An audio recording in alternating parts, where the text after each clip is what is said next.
Okay, we are live today. Hi, everyone. Over day 2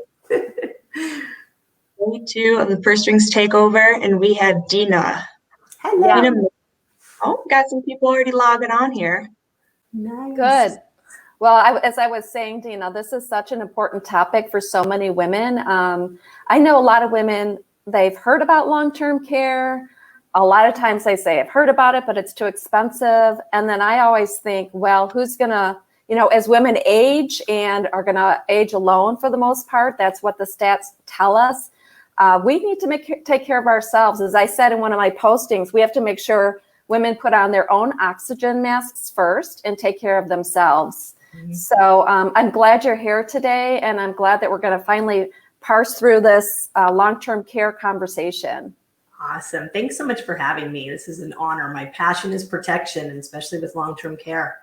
Yeah, and it's so important for women. So let me see. I have a few people. Let everybody jump on here and get ready. Yeah, some people are finding it hard to jump into this group. I'm not quite sure.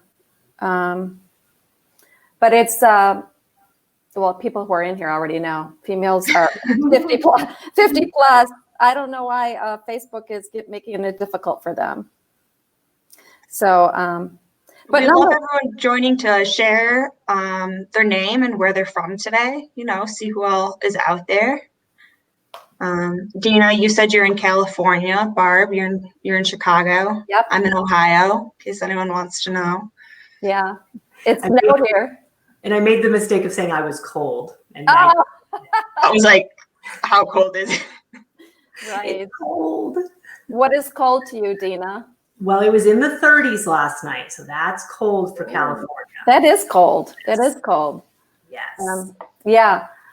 Well, we got some snow here. It was really pretty, though. It was kind of wet, so it stuck to the branches, and it always makes for kind of a pretty picture, but hard to travel in for some people. So, yeah. Looks like we have some Minneapolis here. We got some people from Kentucky. I love it. And we are all over. Yeah, and we I always want to say taping, but they don't tape anymore. We're recording it. And 8 in the morning. And so -8 this morning. Yeah. Oh, it was -8. Woo. And then we got Hotlanta. All right. Wonderful. All right. Wait just a little bit longer. A couple more people log on. Got another Minnesotan in here. Wow. So I have twins who are going to be 21 years old, and the girl is in Philadelphia, freezing, and the boy is doing his study abroad in Waikiki in Honolulu. So I've got them on either coast right now, and it's just so funny. And the time changes are very strange. I'm sure, especially to Hawaii. Yes. Have you visited him out there? No, I haven't. He's just going to be there for a couple months doing his study abroad, so I don't think I'm going to go. They are really on lockdown trying to get too. So I'm staying in my house. Yeah. I'm staying. Well, I was glad to see Adrienne's on. I know she's really interested in this topic. Like I said, she's had some experience with her own parents in this issue. So let me know when you want me to kick it off and introduce Max. Yeah, I think we could get started. Seems like a couple people are joining. They could just hop in. Okay, great. Yeah, we like to give, I know people right at time start jumping in. So welcome everybody. Thank you for joining us today at the 50 Plus and Fabulous group. Purse Strings, pursestrings.co. You can find our site online. And what we do is, I created it with my daughter Maggie, and we provide free online tools and resources like we are today, providing Dina, who's our Purse Strings approved provider. So we offer free online resources and tools to help women make smart financial decisions. But when they're ready, or they need to make a purchase, or they want to talk to a financial professional, or in this event, they want to learn more about long-term care, we provide Purse Strings approved professionals who've been trained and vetted by us to really know how to serve the female market. So we want women to do business with purse strings approved professionals because we know women want to do business with those professionals who are going to listen to them, look them in the eye, answer their questions, and not just try to sell them a product, which we've seen way too often. So our whole motto, our whole goal for Purse Strings is for all women to be financially fearless. And we'd like you to join us at our Facebook group, which is Purse Strings for Financially Fearless Women. And we're pleased and happy that Kim has asked us to share some of our professionals this week on the Purse Strings takeover of the 50 plus and fabulous. So I'm going to turn over to you, Maggie, if you want to introduce Dina. Yeah, I would love to. So Dina can provide great value to women with her thorough understanding of the insurance marketplace. As a broker, she makes sure her clients get what fits their unique needs. She specializes in life and long-term care insurance and sees the value in a hybrid combination of products as well. When not working, Dina loves to be with her family and travel. Otherwise, more recently, she has purchased a trailer to get out and see the country.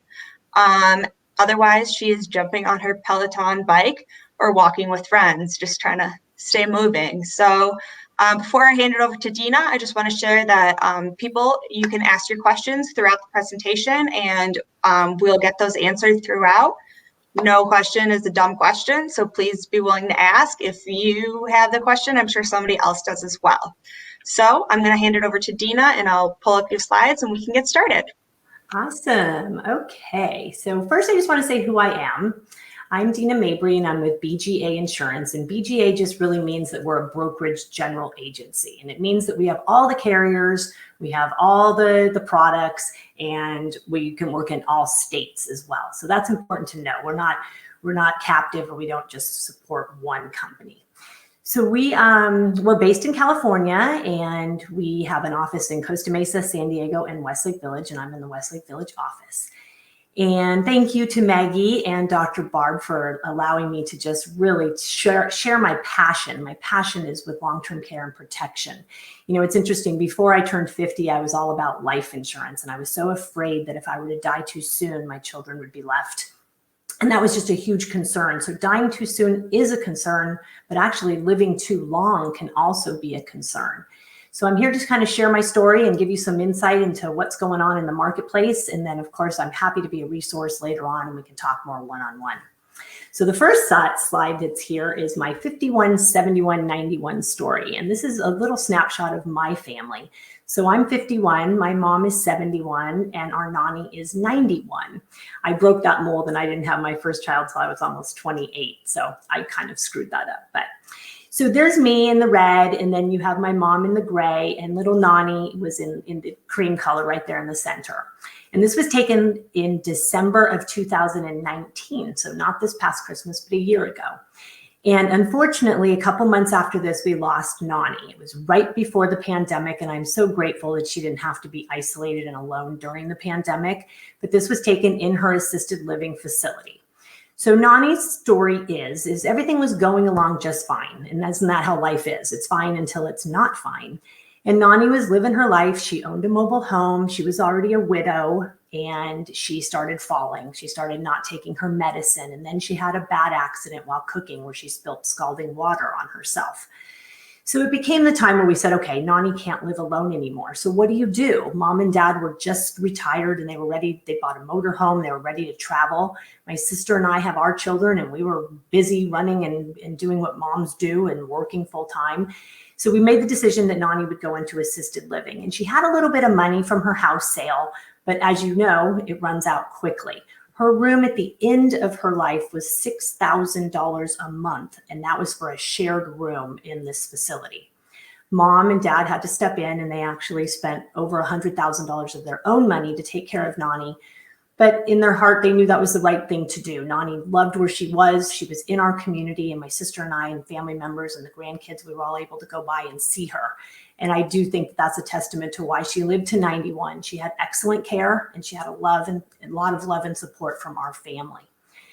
But it didn't come at an easy price. Mom and dad, thankfully, were able to spend the money, but they had to take it out of their own retirement to do so.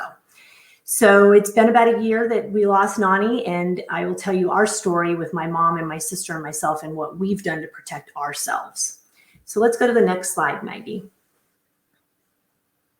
So let's talk about some myths of long-term care. I don't want these myths to stop you from planning for long-term care and for this expense. This is a study too. 53% of Americans surveyed, and they were surveyed by Lincoln, which is one of our providers that we work with. And they said that long-term care is important. Planning for long-term care is important, yet only 20% have discussed that with a financial professional. So myth number one is it won't happen to me. And that's always my favorite. And it's really funny when I sit with husbands and wives and we start talking long-term care. And the minute we do, the husbands start folding their arms and they're like, it's not going to happen to me. I don't want to talk about it. And I get it. Who really wants to talk about bathing and dressing and toileting and not being able to take care of yourself? No one. But if you look at the statistics, 70% of individuals turning 65 will need some form of long-term care in their life. Now, we all have homeowners insurance, we have car insurance, and we have insurance on my cell phone, and we have insurance for various things. But when you look at those statistics, that is a huge statistic that most of us will need some form of long-term care. So number two, Medicare, Medicaid, and Medi-Cal in California have me covered. And that is just not true. Medicare will only cover you for 100 days post a hospital stay in a skilled nursing facility. They won't do the long-term stuff. And then Medi-Cal or Medicaid, you have to be very poor in order to have those services. And, that was an option that we looked in for Nani, but the Medi-Cal facilities that accepted Medi-Cal in our community were all full. We were going to have to put her an hour away, and we knew that was just going to kill her. We knew that leaving our community and leaving her friends in the facility that she was already in and knew and was accustomed to, that was not an option. And I don't want this to come off wrong, but those facilities were just not the standard of care that we wanted for Nani. She would not have been happy there. And then number three, that's what my savings are for. And certainly you can save money and hope that that's enough for your care. But unfortunately, when you look at the cost of care being about $97,000 a year, I personally, and most financial advisors agree with me, you can't save your way to having a good long-term care plan. It's just too much money. And then number four, my family will take care of me. And this is the one that I just do not like to hear, because I know for one that I don't want my son and daughters taking care of me. I don't want them doing the toileting and the bathing and the dressing and all the heavy lifting, if you will. I want them to be able to come over and watch Netflix with me and hang out. I do not want to be a burden on them. So that's sort of the four myths, and we can go through the next slide. Let me take a drink here. So this was a study with Gallup. They did this and they interviewed about 1,000 pre-retirees and retirees. And they said, what's your biggest concern in retirement? Number one, long-term care expenses. I mean, I think when you go out to lunch with your friends and we're talking about retirement and we're talking about travel and what we want to do, kind of in the back of our mind, what's waiting on us is, how am I going to afford all of this? And the what if? What if I get sick? What if my spouse gets sick? How am I going to afford to take care of myself? And then the number two is the market downturn. So that leads me back to the myth I think it was number three, where it says my savings will provide enough. What if you have a long-term care event and the market is at an all-time low? Think back maybe 2008, those people that needed long-term care in 2008 and the market was at an all-time low, you do not want to have a fire sale of your investments or your house or anything in a down market. We can switch to the next one. So people hate to think about bad things happening. I mean, really, we're just coming out of a pandemic, and I hope we're coming out of it, that we don't want to think about that. And then we also underestimate the impact. I mean, when you look at how much care costs, I think we do not have a good understanding of that. And then who can blame us? Because who really wants to talk about bathing, dressing, toileting, Alzheimer's, dementia, cognitive impairment? It's like, it's too much. But it needs to be addressed. And I am empowering you to change the conversation and have the conversation. Have the conversation with if your parents are still alive, have the conversation with your siblings, have the conversation with your children, and make sure your plan is known with your family. Know the cost of long-term care in your area. I'm in Southern California and it's very expensive. You can go on a website and it's called Genworth, GENWORTH, costofcare.com. And that it will be an interactive website, and you can pick your zip code, and it'll give you the average care in your area for home care, for assisted living, for adult daycare. And then that way you can really know how much is this going to cost today, and then let's think about inflation and how much it's going to cost later on. And then I think it's really important, if you talk about leverage, if we have savings or we have money, how can we leverage today's dollars to have tax-free benefits later on? And I hope some of you know this, but I'll say it anyway. Long-term care benefits are tax-free. So let's say you have a policy and that policy is paying you $5,000 a month to take care of yourself. That $5,000 a month is really $5,000 a month. If you go to your IRA or you go to your investments or you sell a home, you're going to have capital gains, you're going to have taxes, and the $5,000 could be cut in half. So it's very important to realize that the leverage can be there, and then the benefits are also tax-free. We'll take the next slide. All right, so how do I pay for long-term care? One of my little things on the side there says hope and pray. And I always think we need to hope and pray no matter what. So we can hope and pray, and I think that'll bring us some comfort, but then we need to look at some other things too. We talked about family, we talked about family members. And, I always kind of joked with my sister that we needed to get mom and dad a long-term care policy, because I read an article and it said that the oldest daughter is usually the one that has to take care of mom and dad. And I'm the oldest daughter. So I'll tell you what we got mom and dad when we get to that page. And then assets. We talked about assets, and we talked about that even if you have assets, spending those assets can be problematic, and especially if you're married. If one of the spouses were to get ill and need long-term care, those assets are going to go quick. And then once that spouse passes away, the other spouse is standing there saying, well, wait a minute, what about me? Who's going to take care of me? And then Medi-Cal and Medicare and Medicaid and all of that, not an option unless you spend all of your assets. And in each state, I think it can be a little bit different. So you can talk to trusted advisors like estate attorneys, and they can help guide on that. And then insurance. So that's really where I come in. And insurance is just, it's in my blood. I've been doing this for 13 years, and I just love it because I've seen people either pass away without life insurance or get sick without long-term care. And I'm telling you, as I sit here today, it's easier to have a policy to be able to draw from. So next slide is, so we are life, long-term care, and disability insurance brokerage. And what we do is we shop the market for the best pricing. And like I said, we have every carrier and every product. So let me tell you a story about what my family did. So like I said, I'm a wife, I'm a mother, I'm a sister, I'm a daughter-in-law, I'm a granddaughter. So I really care about the people around me and getting the protection.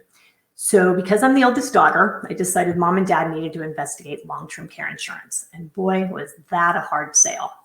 I went to them and we talked about what if and when you get old. And don't forget, my mom and I are only 20 years apart. So I'm practically the same age as my mom.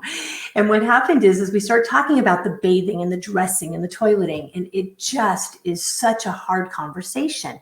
But when we got to the bottom of the whole list, mom and dad wanted to travel. They want to have enough money in their account to be able to travel and live a full life without fear. And getting a long-term care policy enabled them to say, okay, let's spend this money and travel and live our life knowing that we have this bucket over here, which is tax-free money to help us keep our independence and help us take care of ourselves should we need to. So they have what is called traditional long-term care. It's only long-term care. If they die without using it, it goes away. So what we did is dad has 3 years, mom has 3 years of benefits as well. So between them, they have 6 years of benefits. They bought it probably 5 or 6 years ago. So they were in their mid-60s. And that policy will then be growing with inflation protection as they age. So when they're up in their 80s, 90s, they're going to have a large bucket of money that they can use to take care of themselves. There's also what we call a shared care rider. And we put that on the policy. So if dad passes away or if mom passes away without using their years, those years can be inherited to the other person. So we're really working with 6 years of benefits. So that's mom and dad. They're taken care of. They're paying their premiums. Everything's great there. And then I have my sister. My sister has 2 boys who do not want to take care of her. And she did something a little bit different. When she turned 47, she bought what's called a hybrid life long-term care policy. And that she is going to pay premiums for 10 years only. So when she's 57 years old, she's going to have a fully paid up long-term care policy with unlimited benefit years. She bought the carrier that has, it's the only carrier that has unlimited benefit years associated with it. So this means that she can grow old, go into retirement, and know that she's got a very large bucket of money over there, tax-free, to take care of herself. And if she passes away without using her long-term care benefits, let's say she lives to 100 years old and she just dies peacefully in her sleep, every amount of the premium that she put in will go back to her boys in the form of life insurance. So hopefully she'll live a long life, and if she needs care, she'll use it. But if she doesn't, at least she knows that that premium wasn't a waste. The premium is going to go back as life insurance. And then for me, I did something a little bit different. My husband and I bought life insurance policies. It's called a universal life policy. And we put on top of that a long-term care rider. So I have a bucket of $500,000 that I can use to take care of myself when I'm old or if I get sick. And if I don't use it, or any amount that I don't use, will pass on as life insurance to my kids. So 3 very different ways of doing this, and 3 very unique situations as well. Different ages are going to call for different things and different strategies to get that protection. So I get asked a lot, well, wait, what does it cost? As Dr. Barb said, she said a lot of people say, well, it's just too expensive. Well, it's not expensive because it's really a function of premium. If you were to say, I only have this amount of money that I can either reposition or leverage or pay for premium, then we sort of back into it and we say, okay, that amount of money will buy this amount of long-term care insurance. And then we decide, is it worth it? Is the leverage enough, and does it make sense? So of course, the younger you are, the less expensive it is, the healthier you are. And then there's some options where it can be a repositioning either as a single pay maybe for 10 years, pay premiums for 20 years, or pay until you use the policy. So there's so many options. And that's just what I love about this industry and being an independent broker, is we can talk about those things. So I'll pause here and see if there's any questions, and maybe we can answer those. Yeah, so we do have a couple questions. Let me start at the top here. I wondered if you will, already answer this, but if long-term care insurance is something that can be combined with Medicare or other insurances. They can work simultaneously. Medicare will not offer long-term care. They'll only offer that 100 days when you get out of a hospital. So some of the policies, though, have a 90-day waiting period. So that would work out well. Let's say, for example, you're in the hospital and you know that it's going to be a long event. You are not going to recover. It's going to be longer than 90 days. So what can happen then is you can start the claim with your long-term care policy while you're receiving Medicare for the first 100 days. And then hopefully the transition can be that you get out of the skilled nursing facility or where you were and go into somewhere else, either home or assisted living, and then your policy would kick in. Awesome. Also wondering about pre-existing conditions. Is that a barrier to finding long-term care insurance, or does it change for higher costs? That's a great question. So, and I'm getting a haircut tomorrow, by the way. Thursday. We've been in California and everything's been closed. And I'm like, oh, I need my haircut so badly here. Anyway, and you know what? It's opposite the way that I am going because the camera's flipped. Okay, so let me see. Pre-existing conditions, yes, it depends. And what I like to do is I like to go out and I like to pre-qualify clients. So let's say there's diabetes or osteoporosis or different medications. What we do is I can send an email to my underwriters and say, I have a 55-year-old female and she takes these medicines and these are her conditions. Can we apply? And I also have a list of impairments that are knockouts, I call it. You cannot apply. So, you know, those are severe. If you have severe osteoporosis, the answer is no, you cannot apply, because that would lead you to maybe fall, break hips, and then go on claim. But you'd be surprised. There's different carriers that will take different people for different reasons. So it's always good that we check. And then you did mention a bit about this before. Is there cash value that could be cashed out if the long-term care insurance is not used? Yes, yes. So we do have some policies that have, there's different policies. There's a universal life policy that'll have the cash accumulation component, it'll have the life insurance component, and it'll have the long-term care insurance component, all built into one. A couple more questions for you.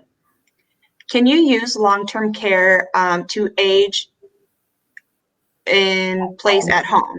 Yeah, absolutely. And all the policies now are, I've been doing this 13 years. So I think in the past, there were some that were facility only or home only, but you can use your policy to be home, facility, adult daycare, and most of the carriers are reimbursement. So that means that you incur the cost and you submit your receipts and then you get the money back.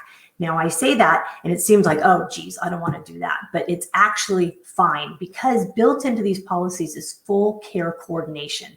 So that means, when there's a long-term care event, it's very stressful. Everybody's freaking out. Nobody knows where to turn. Everybody's emotional about it. But what can happen is you call the carrier and each carrier has a care coordination part to their policy. So they help you understand your benefits. They help you get your reimbursements. And also built in is, let's say you're in a facility and the price is $5,000 a month. If that's a steady price, you can assign your benefits and they can pay the facility directly. So you don't have to worry about that. Awesome. And then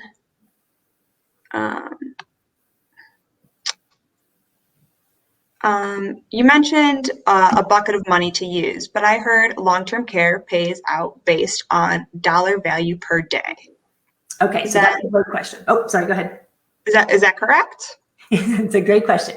So we do talk about like $200 a day, $150 a day, and that's a little bit more old school when we were talking about the traditional long-term care. So for example, my parents would have $6,000 a month, which would be $200 a day. And that's what we started their policy on because that's the cost of care in our area now. But then we put inflation on it. So it's growing at 5% compound guaranteed every year with inflation.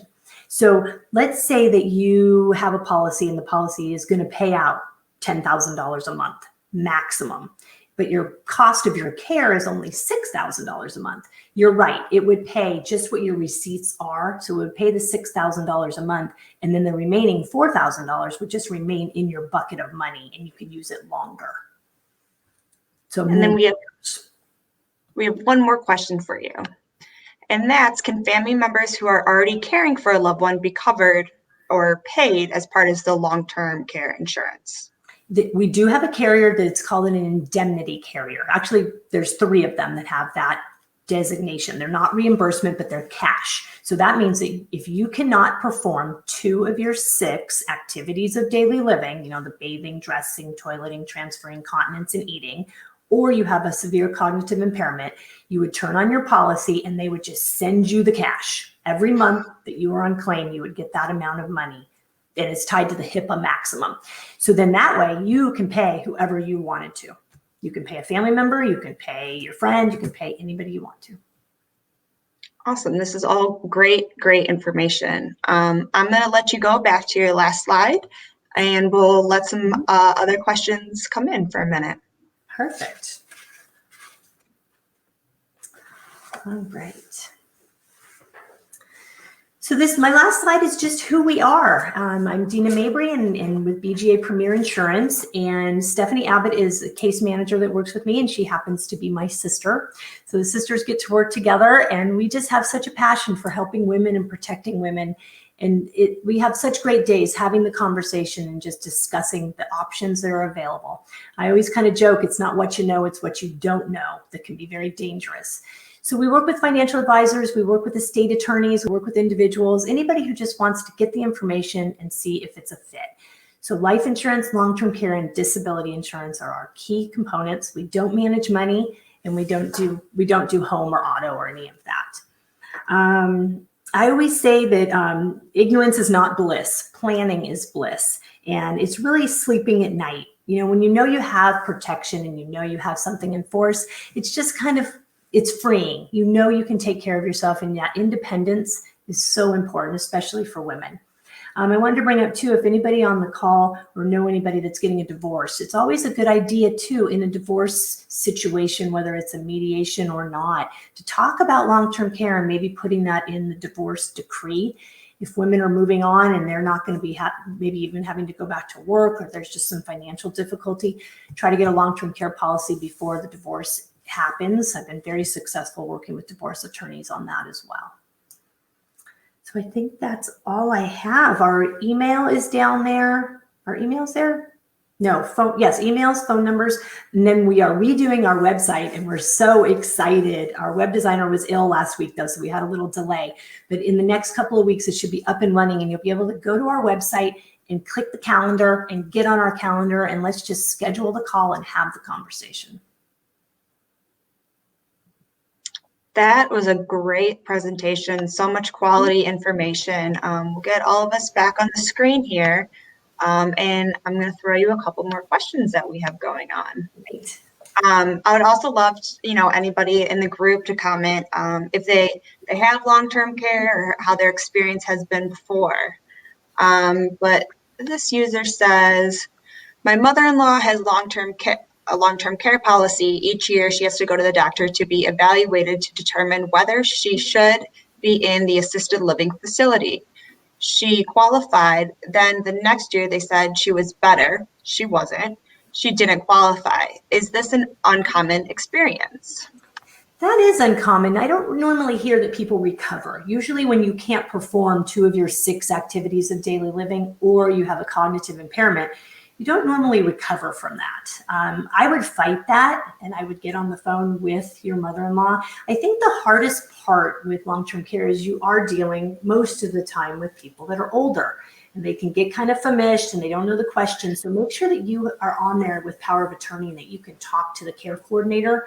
But I would fight the fight on that. One thing that you did mention is that it is her doctor. And I find that to be really helpful because a lot of times people think, well, who's making the decision whether I need to go on claim or not? It is your own doctor. So I'm skeptical as to why he's saying she's not needing care.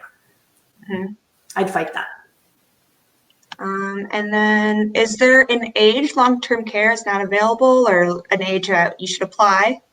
You know, it's funny, there's a young age. I'm getting so many clients now that want to start this conversation, in their 30s, these high income earners, and they're looking for places to reposition assets and really have tax-free money in retirement. When you think about our retirement, we want to have buckets. We want to have different places with money, and we want to have some money that isn't taxed. So we have clients that come to us and they're in their 30s, and some carriers say you have to be 40. So I'm like, yeah, you got to be older. And then some carriers, you got to be 35. And so it depends on that. And then on the older edge, we are being limited right now because of COVID at age 70. Carriers are afraid. They're really trying to pull back the age just because of COVID and the deaths that are associated. So again, in my opinion, the sweet spot is really the 50s and the early 60s.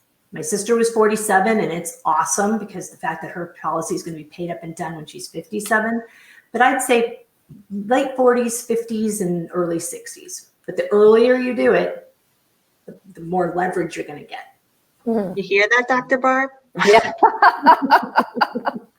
I know, right? I'm next in line for this. Top. This is a very, very important topic. And do you find that people work with an advisor, or like shuffle some investments in order to put this in as part of their investment?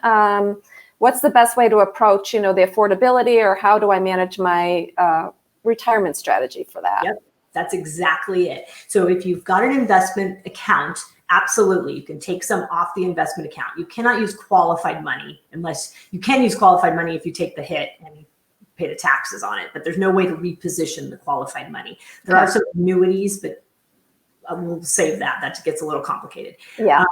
But with long-term care, so yes, take the money out of your investments, maybe take your gains every year, or make it a savings plan. Mm-hmm. Every month, putting either $500 or $1,000 a month in a bucket and then pay that carrier. And what's really good is when you know it's not going on forever. Mom and dad do have to pay their premiums until they go on claim. So that could potentially be 30 years. Yeah. My sister, she's only paying 10 years. I was just working with a single realtor the other day and a woman CPA, and they both did 20 pays. So they're in their 50s. So they're going to do it for 20 years, and they're paid up by the time they're 70. Mm-hmm. Just got to move money around a little bit. Yeah, exactly. We have another user saying, my parents have old school long-term care with money amount payable per day. When they had in-home healthcare need, they wound up not satisfying the deductible for their care need was over. Gotcha. So yeah, see, long-term care needs to be something that's going to last longer than 90 days because most policies have a 90-day elimination period. So it can't be, I'm so surprised right now, people that get knee replacements and stuff, they're out of the hospital and they're fine, within a week. So it has to be something that is going to be longer than 90 days. And then what I want to say to everyone is if you have a parent or somebody has a long-term care policy, get on claim as soon as you can. My own in-laws, my father-in-law, he didn't want to go on claim, and they only had 2-year benefit periods. So he didn't want to, quote unquote, use up his benefits. So he waited, and then he didn't even get through his elimination period before he passed away. So same type of story. So jump on it, get going. You always want to ensure the front end of your care because you never know if you're going to have a back end of your care. Mm-hmm. Yeah. Awesome. We'll be on here for a couple more minutes for everyone else to ask any other questions that they have for Dina. This has all been great information, and you could reach Dina at her website, bgapremierinsurance.com. She is spicing it up a bit, so it'll be working better next week. She also has a page on our Purse Strings website. We have all our approved providers there, so you could also get her email and her phone number there as well. Yeah, this was so important and so good because I think especially for this 50 plus group, right? We're in that sweet spot where we need to start thinking about this, planning for it, really understanding, and that divorce piece is really good information to have. I mean, it's something you wouldn't normally think about. I think there's so much going on in divorce, but that's a great opportunity to take advantage of something like that as part of the agreement. Mm-hmm. It was actually a very good friend of mine that a few years ago came to me and she told me that her and her husband getting a divorce, and we were all like, oh my gosh, I can't believe it. Nobody even thought this was coming. And he it was very, very successful as a business manager, entertainment. And she really got her stuff. She hired a financial advisor that helped her see everything. Do we keep the house? Do we not keep the house? What do we do? And she ended up getting him to pay for her to have a Lincoln Money Guard long-term care policy. It's a hybrid policy, and he's paying $25,000 a year for 4 years, and then it's paid up, and then it's going to grow with 3% compound inflation all these years. And then when she's a little old lady, she's going to have this amazing bucket of tax-free money to take care of herself. And she went about it in the right way because she said, I don't want the kids having to take care of me. Right. You're moving on, you're going your way. And what about me? And right. I've raised these children. I've been in this house. I want to make sure I can have my independence. So it was great. So there's, so she's doing a 4 pay. My sister's doing a 10 pay. I just recently worked with a widow who sold her house. And so she had extra money. And so she did a single pay. She put $100,000 down on a policy, and then she bought a new home. And so, moving this money around can be so useful with the leverage. And there's so many options too. It's not one fits all. Yeah. So that's why they all need to reach out and talk to you about their circumstance. Happy birthday. Yes, somebody else is turning 70 on Valentine's Day. Is it too late to get long-term care insurance? It's not too late. I think the real question that we have to look at is how much money would you need to reposition and use in order to make it worthwhile?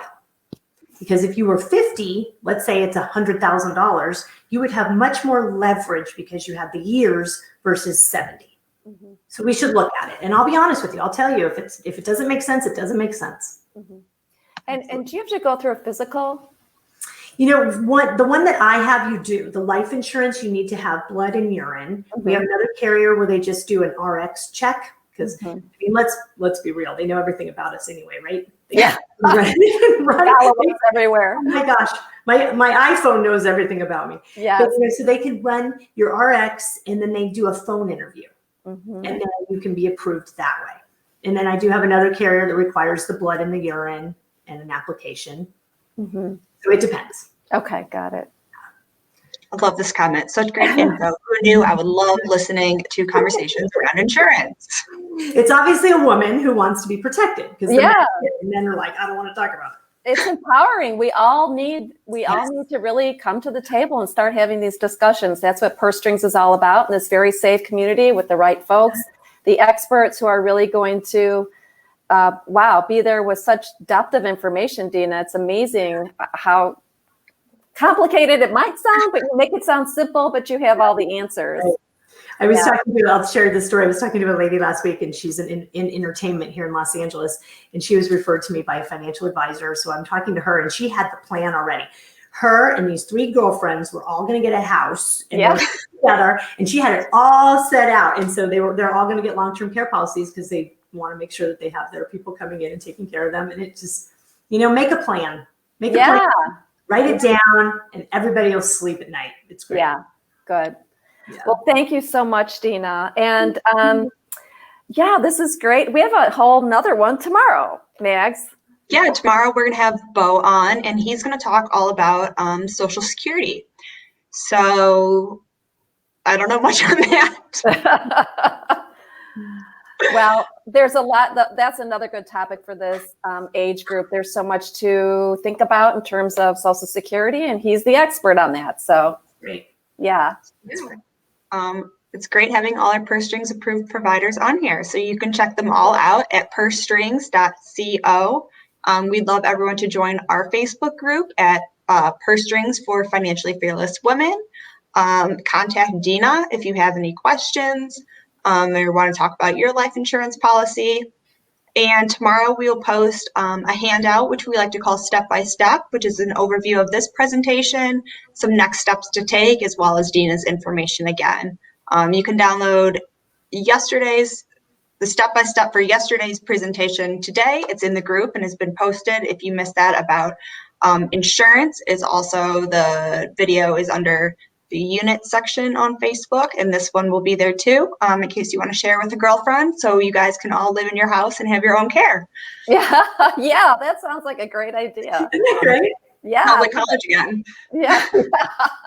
Yeah, women supporting women for sure. It's great. We love it. We love it. So thank you again, Dina. Thank you. Take care, everybody. Okay. Thank you. Bye. Bye-bye.